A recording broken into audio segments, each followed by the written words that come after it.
Israel is the only regime in the Middle East with hundreds of nuclear warheads. And now its Prime Minister has told a United Nations General Assembly session that Iran must dismantle its nuclear program altogether.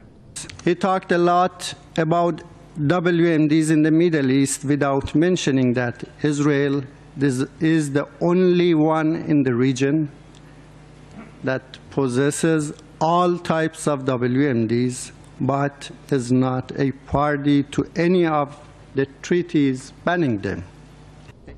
Well, joining us now from Louisiana to discuss this further is Dr. David Duke. He's a former member of the House of Representatives. Many thanks for joining us here on Press TV, Dr. Duke. Now, first of all, what do you make of the recent comments made by Netanyahu, where he's threatening even military action against Iran, despite being the sole possessor of nuclear weapons in the Middle East? I think he's the biggest hypocritical so-called national leader in the world.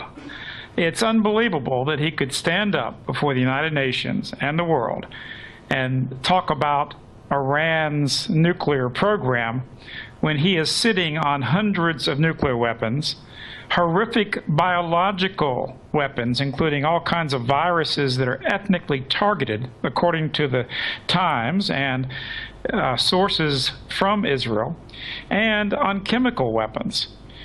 The United States of America, the National Intelligence Estimate in my country, which is made up of the top intelligence agencies. America has, in fact, not just one intelligence agency, not just the CIA, but many agencies.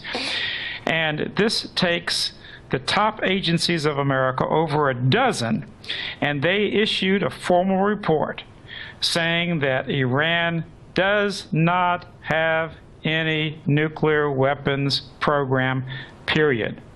So it's just insane to think about an Israeli leader with nuclear weapons trying to argue for sanctions and repression and even attacks. In fact, some in Israel even suggested to use nuclear weapons against Iran.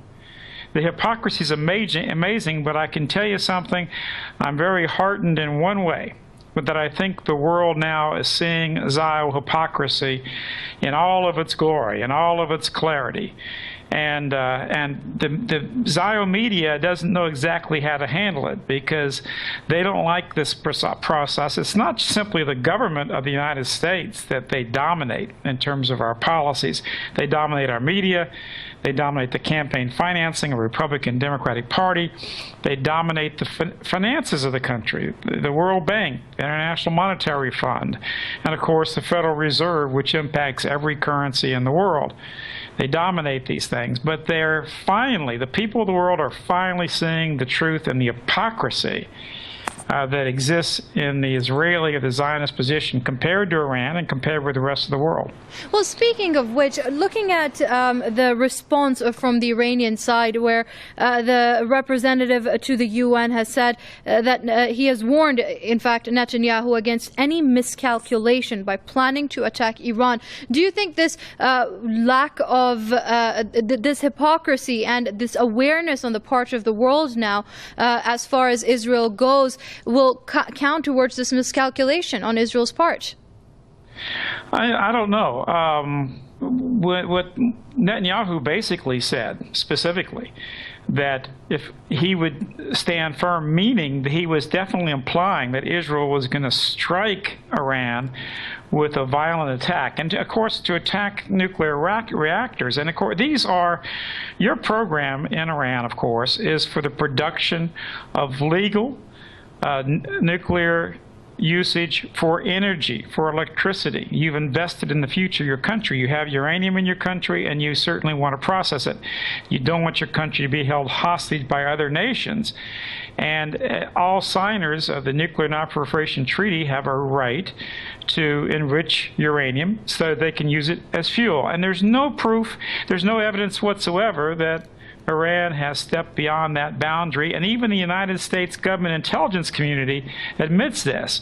But there's a big disconnect between that and the average thinking on the street, because so much of the media, not all of it, certainly, but so much of media is so heavily influenced by Zionists who own much of the conglomerates of the world's 5 largest conglomerates. Zionists directly own 4 of the 5, and as the Times, the Jewish Times Los Angeles, has said, that the other one is owned by a Gentile, Murdoch, but even that one is more pro-Zionist as pro-Zionist as the other 4. So the 5 largest media conglomerates in the world are all putting out this kind of garbage or suggesting, and that's the basis of the sanctions. The basis of the sanctions against Iran are the idea that Iran's making nuclear weapons. The truth is, the only country that should be facing sanctions right now is not Iran. It's certainly not Syria. It is Israel. Israel is a nation founded on ethnic cleansing, massacres of people, driving people out of their homes, not allowing them to return to their homes. Israel has committed terrorism year after year, day after day, in fact, all over the world, assassinations, murders.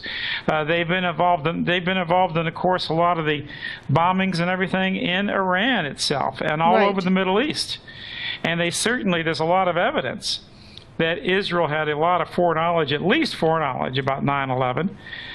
Their fingerprints are all over 9/11. Right. Israel also attacked the USS Liberty, an American ship in the Mediterranean. And you talk to the members of the Liberty, the men who served in the Liberty, they know the evidence. Israel purposefully attacked this American ship. They were going to do a false flag operation. Okay, Israel also, I'm afraid I'm going to have to stop you there. We have run out of time. That was Dr. David Duke, former member of the House of Representatives. There's really more data appreciate on your comments here on Press davidduke.com. TV, sir. Thank you.